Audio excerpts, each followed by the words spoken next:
안녕하세요. 다시 되찾은 인생을 즐기며 살고 있는 30대 여성입니다. 여기서 즐기고 산다는 건 탱자탱자 놀면서 지내고 있다는 뜻은 아니고요. 더 이상 남에게 휘둘리지 않고 쓸데없는 스트레스를 받지 않으며 잘 지내고 있다는 얘기예요. 정말이지 그땐 왜 그렇게 나 하나만 참으면 그래도 괜찮아지겠지 하는 바보 같은 생각으로 참아가며 지냈는지 모르겠어요. 그런데 솔직히 말해서 제가 그런 마음으로 참아주고 했으면 남편도 좀 고마워한다던가 그랬어야 하잖아요? 그런데 하나를 해주니 두 개를 해달라고 하고 두 개를 해주니 세 개를 해달라고 하고 그래서 더는 이렇게 살다간 정말 안 되겠다 싶어서 이혼하자고 했네요. 남편하고 처음 만난 건 지인의 소개를 통해서였어요. 당시 남편은 구급 공무원이었고 저는 작은 회사에서 일하는 평범한 직장인이었죠. 사실 저는 좀 내성적인 성격이라서 소개를 통해서 사람을 만난다는 건 생각만으로도 부담스러워 거절하려고 했는데 지인이 남자 쪽이 워낙 싹싹한 성격이라서 괜찮을 거라며 한번 나가보라더군요. 그러면서 여자 나이 30대만 돼도 이렇게 누가 소개시켜준다고 안 한다고. 30 넘어가기 전에 가리지 말고 한 명이라도 더 만나봐 그러는데 솔직히 그 얘기 딱 들었을 때 기분은 별로였어요. 안 한다고 하고 싶었죠. 하지만 또 곰곰이 생각해보니까 아주 틀린 말은 아니다 싶기도 하고 지인 말대로 나중엔 어디 가서 제 힘으로 누굴 만나나 걱정스럽기도 하고 그래서 자존심은 좀 상했지만 알겠다 하고 나간 자리였네요. 그리고 그렇게 만나게 된 남편은 지인의 소개대로 조금 부담스러운 감도 없잖아 있긴 했지만 넉살이 좋았어요. 워낙 공통점이 없다 보니 무슨 이야기를 주고받아야 하나 걱정이 많았는데 남편의 주도하에 대화는 매끄럽게 흘러갔죠. 그런 적이 없다 보니 신기하대요. 거기다 성격은 달랐어도 좋아하는 영화 장르라던가 입맛이 비슷해서 소위 통했다는 느낌을 받았거든요. 그래서 어쩌면 이 사람하고 잘 될지도 모르겠다 싶더니 지금 생각해보면 그래도 거기서 멈췄어야 했는데 하긴 지금 이런 후회를 해서 뭐 하겠어요? 아무튼 남편한테 애프터 신청이 왔고 그때는 저도 은근히 기다리고 있었던지라 튕기고 말고 할 것도 없이 좋다고 했죠. 그리고 그렇게 저희는 연애를 시작했습니다. 저희 연애는 그런대로 원만하게 이어져 갔어요. 물론 돌이켜 생각해보면 일주일에 한두 번 만나서 영화 보고 밥 먹고 이야기 좀 나누고 그게 다긴 했는데 그땐 어쨌든 다툴 일이 없으니 다행이다 싶었고 그래서 잘 맞는다고 생각했었네요. 한편 사귄 지 1년쯤 되던 해 제 직장 상사가 바뀌었습니다. 원래도 가족 기업이라 불안불안했는데 결국 사장 아들이란 사람이 와서 하루아침에 부장 타이틀을 달더라고요. 그리고 불행하게도 사장 아들은 정말 아무것도 모르는 사람이었어요. 그러니 괜한 직원들만 하루가 멀다 하고 시쳇말로 조져대는데 정말 마음 같아선 그래 이 자식아 내가 먼저 관둔다 하고 그 면상에다 시원하게 사표라도 집어던지고 싶은 적이 한두 번이 아니었다니까요. 하지만 솔직히 어디 간들 치사하지 않은 직장이 있나요? 그러니 하루에도 12번 끓어오르는 화를 꾹꾹 눌러 참으며 어떻게든 버텨보려 했습니다. 그런데 그날만큼은 제가 하던 프로젝트를 기어이 자기가 완성하겠다며 가져가 놓고서는 말 그대로 아주 죽을 써버렸더라고요. 그리고 그 일로 진행 중이던 거래가 2건이나 캔슬이 되면서 사장이 아주 단단히 화가 났지요. 그런데 그 순간 이 사장 아들이 제 탓을 하대요? 자기는 아무것도 몰랐다며 저 때문에 이렇게 된 거라고. 그리고 저는 지금도 확신해요. 사장도 이 모든 사태가 제가 아닌 당신 아들에게서 비롯되었다는 걸 알고 있었다고요. 하지만 직원들 앞에서 자기 아들을 나무랄 수는 없었을 테니 애꿎은 저를 탓했고 그때만큼은 도무지 못 버티겠더라고요.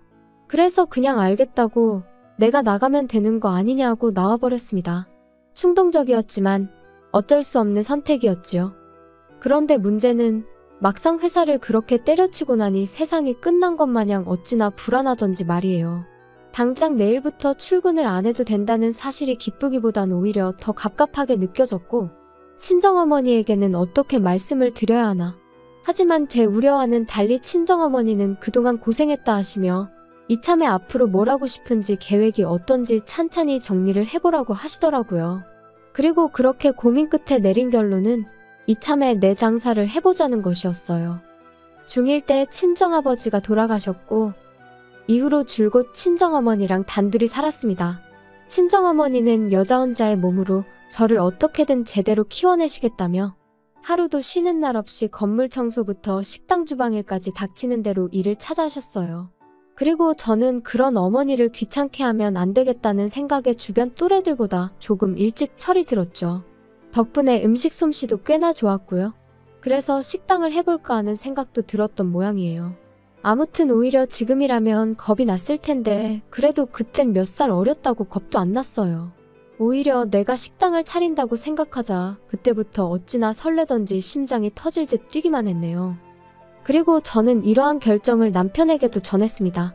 그 무렵 결혼 이야기도 조금씩 나오고 있었기에 남편의 생각도 어느 정도는 저에게 중요했었거든요. 그런데 남편이 제 이야기를 듣고는 뜻밖의 이야기를 꺼냈어요. 식당이라는 게 여자 혼자 하기에 쉬운 일은 아니지 않냐면서 자기랑 같이 하는 게 어떻겠냐고요? 깜짝 놀랐죠. 9급이긴 해도 명색이 공무원인데 게다가 듣기론 5년을 공부해서 어렵게 붙었다고 했었으니까요. 그래서 아니 안정적인 직장을 두고 웬 식당이냐고 괜찮다 했습니다. 혼자 해보고 힘에 부치면 그때 사람을 쓰면 된다면서요. 그런데 남편이 실은 자기도 이렇게 공직 생활을 해보니 여러 가지로 힘든 점이 많더랍니다. 조직 문화니 위계질서니 전부 다 버겁다고요. 그러면서 자기가 미국 생활을 해서 그런 것 같다 뭐 그랬는데 그땐 솔직히 안쓰러운 마음이 커서 정말 그런가 싶었거든요. 그런데 나중에 알고 보니까 미국 생활이나마나 어학연수로 반년 다녀온 게 전부였어요.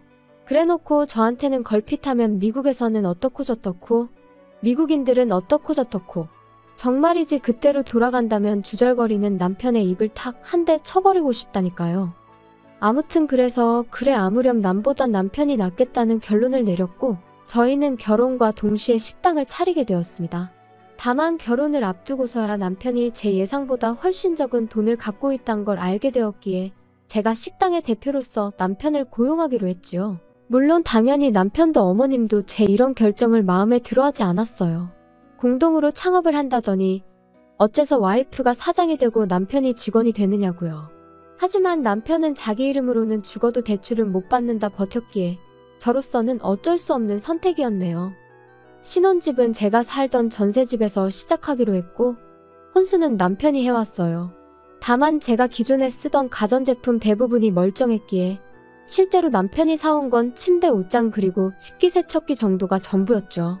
아 그리고 자기가 타던 차도 가지고 왔는데 말이 나왔으니 말이지만 8년이나 된 차를 가지고 자기가 살 때는 4천만 원을 줬었으니 자기가 4천만 원을 해온 거나 다름없다고 말하는 한심한 인간이었어요. 그런데 그때는 그마저도 스스로 모아놓은 돈도 없고 그러니 나를 보기 민망해서 저런 너스레를 떠는가 보다고 정말이지 어떻게든 좋게 봐주려고 했었네요. 아무튼 그렇게 저희는 부부의 연을 맺었고 식당도 개업을 했습니다. 남편은 자기가 손님을 끌어모으겠다며 자기 지인들에게 전화를 돌렸고 그중 몇몇 사람들이 정말로 식당을 찾아주기도 했지요. 이제 와서 다 무슨 소용인가 싶지만 그때만 하더라도 음식은 잘하지만 카운터에 나가기가 쑥스러운 저와 넉살 좋은 남편은 처음엔 꽤나 손발이 잘 맞는 콤비 같았답니다. 그런데 식당을 오픈한 지 반년 만에 남편이 계단에서 발목을 접지르면서 상황은 점점 생각지도 못한 쪽으로 흘러가기 시작했어요. 인정머리 없이 들릴지는 몰라도 발목이 부러진 것도 아니었고 솔직히 3, 4일 푹 쉬면 나을 상황이었어요. 실제로 병원에서도 딱히 해줄 게 없으니 찜질해주고 조심하라고 했고요. 그런데 남편은 계속 욱신거린다. 서 있으면 피가 아래로 쏠리는 것 같다. 정말 오만 가지 핑계를 대가며 앓는 소리 죽는 소리를 해대대요? 그리고는 이참에 한 2주 정도만 쉬면 안 될까 하는데 솔직히 걱정도 되면서 동시에 좀 서운했어요. 왜냐하면 그 무렵 손님이 좀 늘어나고 있다는 게 실감이 나기 시작했거든요. 그런데 뭐 사람이 아프다는데 어쩌겠어요. 참으라고만 할 수도 없고. 그래서 그래 이 사람도 공무원 공부부터 계산해보면 거의 10년 가까이를 쉼없이 달려왔구나. 그러니 본인도 쉬고 싶은 거겠지. 라고 제 스스로를 납득시키며 남편이 원하는 대로 2주간의 휴가를 주게 되었지요. 그런데 막상 2주가 지났는데도 남편은 계속해서 앓는 소리 죽는 소리를 멈추지 않았습니다. 아무래도 신경이 어떻게 된 것 같네 하면서 막상 병원은 가지도 않고 그리고 그때부터 조금씩 요령을 피우더니 나중엔 보니까 남편은 카운터에서 핸드폰이나 하고 있고 반면에 저는 온갖 일을 떠안고 있더라고요. 식당 열기 전에 장을 보는 일부터 시작해서 재료 손질에 요리의 마감까지. 아침 9시부터 저녁 11시까지 저는 가게에 매여있는 몸이었어요. 하지만 남편은 걸핏하면 아는 사람이 근처에 왔다 하니 얼른 나갔다 오겠다. 이 사람도 다 나중에 우리 손님 될 사람이다. 나는 그냥 사람을 만나는 게 아니고 영업을 하는 거다. 핑계도 가지각색, 난리도 아니었지요. 그리고 저는 그런 남편과 말다툼을 할 여유조차 없었어요. 아니 솔직히 말하면 있어봤자 별로 도움도 안 되는 인간, 차라리 안 보이는 게 낫다고 생각한 적도 있었죠. 하지만 저도 사람이니 그날은 어째서인지 뺀질거리는 남편에게 한마디 하지 않고는 그냥 넘어가지 못하겠더라고요. 그래서 남편더러 언제까지 그럴 거야? 식당 일이 하기 싫으면 차라리 일자리를 구해서 출근을 해. 이게 지금 뭐 하자는 거야? 당신이 생각하기에는 당신이 지금 당신 밥값을 하고 있는 것 같아? 밥값이라니 너는 무슨 말을 그렇게 하냐? 여자 혼자 식당 하는 거 사람들이 알아봐. 그럼 무시해 너. 근데 내가 이렇게 떡하니 카운터를 지키고 있으니까 진상 손님도 없고 얼마나 좋냐? 원래는 오전에 장 보는 건 당신이 하기로 했잖아. 그리고 창고 정리도 당신이 하기로 했었고. 그리고 마감할 때 청소는 왜 안 해? 정말 하나하나 지적할 거 투성인데 내가 얼마나 참고 있는지 알기나 해. 왜 또 이래 진짜? 아침부터 사람 스트레스 받게. 나도 다 생각이 있다고? 그리고 장 보고 정리하고 그런 건 원래 여자가 남자보다 잘하잖아. 그리고 마감할 때 청소는 그냥 대충 하고 아침에 와서 하면 되잖아. 내가 너더러 하라고 한 것도 아닌데 왜 네가 다 알아서 잘하다가 갑자기 짜증이냐? 어이가 없다 진짜. 더 긴 말할 것도 없네. 당신 이제 월급 아니고 시급으로 계산할 거니까 그런 줄이나 알아. 뭐? 야, 그게 네 마음대로 되는 줄 알아? 내 동의가 없으면 어차피 못 바꿔. 그래 그럼 당신 관둬 그럼. 때려치면 되겠네. 저는 남편이 관두지 않을 걸 알고 있었어요. 막말로 자기가 어디에 가더라도 지금처럼 편히 일을 할 수는 없을 거란 걸 누구보다 본인이 잘 알고 있었을 테니까요. 그리고 계약서가 어쩌고 하는 남편에게 바로 이튿날 서류 준비해서 들이밀었습니다. 그러자 남편이 저더러 자기가 제가 하루아침에 회사 때려치고 나올 때 보통이 아닌 건 알았는데 진짜 지독하다면서 정 떨어진다고 빈정거리더군요. 한편 그 무렵 어머님은 어머님대로 하루가 멀다 하고 전화를 해오셔서는 현철이 말이 식당 장사가 그렇게 잘 된다면서? 물가도 많이 올랐고 저희가 원래 박리담회라서 많이 남지도 않아요. 박리담에는 무슨 아무렴 네가 뭐 손해봐가면서 장사하는 건 아닐 거 아니냐? 그런데 좀 섭섭하다. 그렇게 돈 벌어서 다 뭐 하려고? 시부모 주는 용돈은 계속해서 제자리냐? 어머님 아시다시피 물가가 많이 올랐잖아요. 그런데 음식값은 물가 따라 올릴 수도 없다 보니 정말 남는 게 많이 없거든요. 이해 좀 해주세요. 야, 이해나마나 네 말대로 물가가 많이 올랐으면 우리 용돈도 올려주는 게 맞지? 내가 친구들 만나면 창피해서 할 말이 없어. 내 친구 미숙이는 그 집 며느리가 얼마 전에 명품 지갑 사줬다더라. 솔직히 속이 터졌죠. 남편이 하도 뺀질거려서 어머님한테 제발 따끔하게 한마디 좀 해달라고 몇 번이나 부탁을 드렸었는데 그럴 때마다 나몰라 하시던 분이 물가가 올랐으니 용돈도 올려달라는 게 남편이 누굴 닮아 뻔뻔한가 했더니 원인이 여기였나 싶기도 하고. 그런데 문득 든 생각이 마침 식당에 일손이 부족해서 일할 사람을 구하고 있었거든요. 그리고 시댁에서 저희 식당까지 거리가 버스로 30분 정도로 그렇게 멀지가 않았어요. 그래서 남편한테 어머님이 얼마 전에 용돈 얘기하시던데 혹시 식당에 오셔서 일 좀 도와주시면 어떨까? 그러면 내가 급여는 신경 써드릴 수 있는데. 너 지금 우리 엄마 부려먹으려고 그러냐? 제정신이 아니네. 내가 공짜로 도와달라고 한다는 거 아니잖아. 내가 그렇다고 어머님한테 뭐 힘든 일을 부탁드릴 것도 아니고 서빙만 좀 도와주시면 되는데. 됐다 됐어. 시어머니 어려운 줄을 모르고 야 그럴 거면 장모님 들어와서 일하시라 해. 우리 엄마는 이미 일 다니시잖아. 거기다 거리도 훨씬 멀고. 그러니까 어차피 하시는 일 딸 식당에서 하시면 되겠네. 억지 좀 쓰지 마. 그리고 난 좋은 뜻으로 꺼낸 얘기인데 당신이 그렇게 싫다니. 알겠다 알겠어. 못 들은 걸로 해. 진짜 뭐 말을 못 하겠네. 그런데 거기서 끝이 아니었어요. 지금도 저는 제가 그렇게 지나친 말실수를 했다고는 생각하지 않는데 남편은 뭐가 그렇게 약이 올랐던 건지 기어이 저희 친정어머니한테 전화까지 드려서는 저희 가게가 지금 일손이 부족하네 어쩌네 해가며 저희 어머니더러 와달라고 했더라고요. 그리고 친정어머니는 사위까지 나서서 와달라 하니 거절을 못하시고 알겠다 하셨고, 아무튼 그래서 친정어머니가 저희 가게 일을 도와주시게 되셨어요. 친정어머니한테 죄송하고 감사하기도 하고 못난 딸이 따로 없었죠. 그런데 황당한 건 남편이 저희 친정어머니를 대하는 태도였습니다. 제 생각은 그래요. 이따금씩 남편의 지인들이 오는 경우가 있었는데 그럴 때 굳이 그 앞에서 장모인 저희 어머니를 부려먹을 이유가 뭐냔 말이죠. 오히려 우리 장모님이다, 인사들 드려라 하는 거면 모를까? 하지만 남편이 보이는 태도는 어떻게든 내가 이렇게 떵떵거리고 지낸다는 걸 과시라도 하고 싶은 것처럼 보였고, 그러다 결국 저희 어머니가 일하신 지 8개월 정도 지났을 때였어요.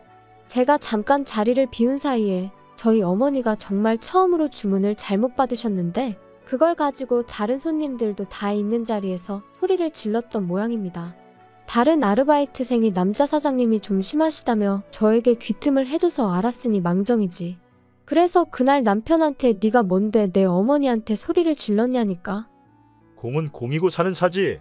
집안에서나 장모님이지 가게에서는 엄연히 그냥 일하는 아주머니 아냐? 그리고 어느 식당이건 간에 일하는 사람이 실수를 하면 한 소리 듣는 건 당연한 거지.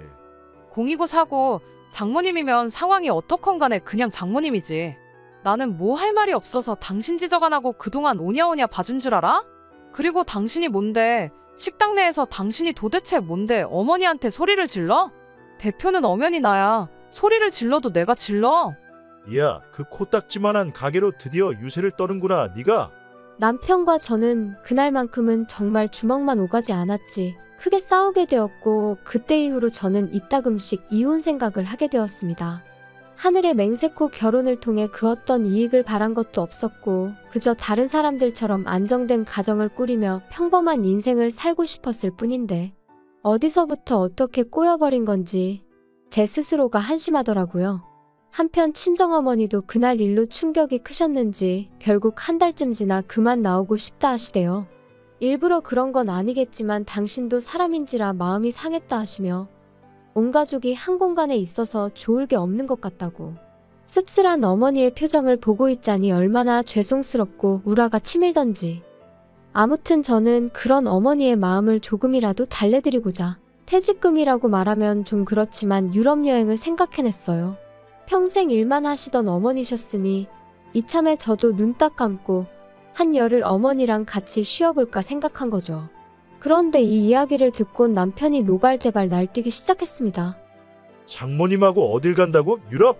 무슨 돼지목의 진주도 아니고 갑자기 웬 유럽? 원래 유럽 여행 같은 건 수준이 되는 사람이 가야 안 아깝지. 막말로 장모님 영어나 아시냐? 하이헬로우 말고 뭐 또 아시는 거 있어? 그렇다고 너는 뭐 영어 잘하냐? 진짜 돈 낭비하는 방법도 가지가지네. 웃기고 있네 진짜. 내가 벌어서 내가 내 어머니 모시고 간다는데 당신이 왜 난리야? 그렇게 부러우면 당신도 어머님 모시고 가던가. 사람이 원래 자기 그릇대로 놀아야 되는 거야. 고졸인 장모님이랑 전문대 나온 너 둘이서 무슨 유럽이냐? 그래도 유럽 정도 가려면 그 시절 대학까지 나오신 우리 어머니 엘리트야 엘리트. 그리고 나도 대학 나왔지. 우리 같은 사람들이 가야 돈이 안 아깝지. 이건 뭐. 진짜 더는 못 참겠다. 내가 그동안 몇 번이나 당신하고 살면서 당신하고 결혼을 왜 했을까 그러다가도 또 아니지. 그래도 참고 살아봐야지. 하루가 멀다 하고 그렇게 내가 내 마음을 달래며 살았거든? 그런데 이제 보니까 당신은 정말 구제불능이고 나도 더는 못 참겠다. 당신은 나한테 한 번도 제대로 고마워한 적도 없고 오히려 하루하루 불만만 더 쌓여가나 봐. 그리고 다 떠나서 나 당신이 우리 어머니한테 말 막 하는 거 더는 못 참아. 수준? 당신이나 시부모님은 그 수준이 얼마나 높아서 나한테 자꾸 빌붙어? 당신하고 사는 거 지겹고 힘들어. 정말 내 인생에 도움 하나도 안 되는 사람들이잖아. 이쯤에서 헤어지자 좀. 헤어지자고? 너 나랑 헤어지고 싶으면 식당 지분 반 나한테 넘겨. 그러면 내가 이혼해 줄 수도 있고. 내가 미쳤니? 당신이 식당 일에 관해서 한 게 뭐가 있다고. 당신이 아무것도 안 했다는 건 지나가는 동네 똥개도 알걸? 언젠가 이혼을 하게 되면 남편이 어깃장을 놓고 순순히 저를 놔주지 않을 거란 건 어렴풋이 짐작은 하고 있었어요. 하지만 이렇게나 치사하게 나올 줄은 몰랐죠. 그래서 그때부터 저는 법적인 대응을 시작했습니다. 정말 많은 일들이 있었어요. 남편이 가게에 나오면 경찰을 불렀고, 남편은 남편대로 노동청에 저를 신고해 여기저기 불려다녀야 했으며, 저는 또다시 그런 남편으로부터 제 재산을 지키기 위해 변호사와 기관의 도움을 받을 수밖에 없었습니다. 그리고 그런 와중에 이혼 소송까지 해야 했으니 정말이지 눈물은 눈물대로 흐르고 욕은 욕대로 나오는 날들이었네요. 그뿐인가요? 그런 와중에 시부모님은 시부모님대로 핸드폰이고 가게고 전화를 해대서는 악담을 퍼부어대지. 친족이란 이유로 그때는 경찰의 도움도 받을 수가 없어서 예전에 빌려가신 돈으로 고소를 하겠다니까 그제서야 잠잠해지더군요. 아무튼 제 예상보다 이혼은 훨씬 어려운 일이었고 2년이란 시간 동안 저는 원형 탈모가 생겼을 만큼 지독한 고통을 감내해야만 했습니다. 하지만 결국 법은 제 손을 들어주었어요. 비록 남편에게 퇴직금을 줘야 했지만 이혼의 대가라고 한다면 그까짓 건 아무것도 아니다 싶었죠. 게다가 시부모님이 급하다며 빌려가셨다가 안 주신 돈은 솔직히 받기를 거의 포기하고 있었는데 막말로 남남되는 마당에 그걸 왜 포기하나 싶대요? 그래서 이혼 확정되자마자 고소했어요. 시부모가 약속이 다른 애였전에 해댔지만 예전과는 상황이 달라졌으니 자기들도 큰소리만은 못 치더라고요. 아무튼 그래서 싹 다 받아냈으니 여러 가지로 몇 년 묵은 채증이 한 번에 내려가는 심정이었지요. 한편 그렇게 완전히 남남이 된 이후로 남편의 소식은 한동안 들은 바가 없었어요. 그러다 얼마 전 지인의 지인이 전하기로는 시부모랑 같이 지방으로 내려가서 식당을 차렸는데 망했답니다. 왜 망했냐고 물으니 처음부터 남편은 카운터 볼 생각뿐이 없었고 그러니 재료 손질부터 서빙까지 전부 다 일하는 사람을 썼던 모양이에요. 그러니 뭐 막말로 남는 게 있었겠어요? 게다가 시부모님 집으로 담보 잡아 그걸로 권리금 1억인가 주고 들어갔었다던데. 지방에서 권리금 1억이면 그것도 보통이 아니거든요. 아무튼 뭐 들으면 들을수록 한심한 생각만 들고 동시에 갈라서길 정말 잘했다. 정말 잘했다. 뒤늦게나마 제 스스로에게 너 참 용기 내길 잘했다. 멈추지 않길 잘했다. 그렇게 말해주게 되대요. 저를 올가매는 남편이란 작자를 끊어내고 난 지금 저는 그 어느 때보다 훨훨 날아다니는 기분이에요. 혹시 여러분 주변에도 여러분이 앞으로 나아가는 걸 시샘하고 어떻게든 끌어내리려는 사람이 있나요? 그렇다면 저는 가차없이 그 사람과의 인연을 끊어내시라 말씀드리고 싶어요. 사실 인연을 끊어낸다는 게 결코 쉬운 일은 아닙니다. 순간순간 마음이 약해질 때도 있고요. 내가 잘하고 있는 건가 하는 의구심이 들 때도 있거든요. 하지만 그 고뇌의 끝에는 그 어느 때보다 환하게 웃고 있는 자신을 발견하게 될 거라고 제가 이렇게 장담할게요. 들어주셔서 감사합니다.